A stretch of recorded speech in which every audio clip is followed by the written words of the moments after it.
reacts differently to a cancer diagnosis. One thing that we notice with caregivers or family members of patients with a cancer diagnosis is, obviously shock, sadness, fear, sometimes anger. And these are all normal emotions that we see. It does take some time to adjust and sort of find that new normal. The role of the caregiver is sort of ever-changing with a new cancer diagnosis. You may find that your responsibilities are changing. If you have children and maybe you're not the primary person who picks them up from school or helps them with their homework, things like that, it's an adjustment to have to fill that gap. It's true for a lot of our older patients that maybe have adult children.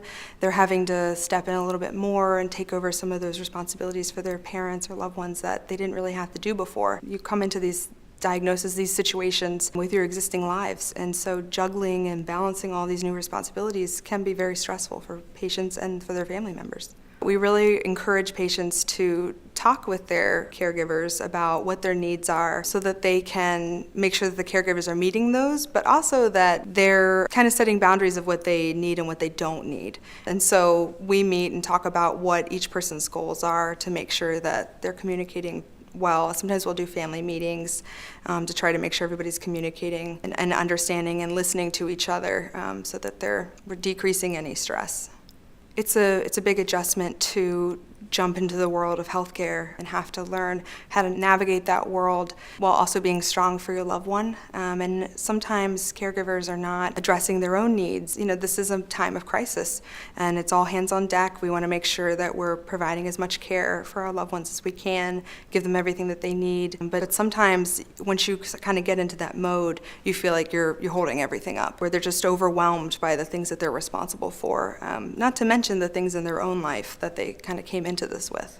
We want to make sure that you're focusing on self-care and taking care of yourself.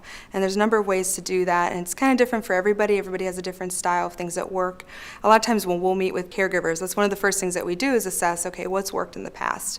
So that can be meditating, exercising, going to work, and something like a distraction can still be a way to cope. Meeting with a therapist if you feel like it's, helpful to you. We have support groups for caregivers where they can come and, talk to other people who've been through what they're going through and get some ideas about ways to cope.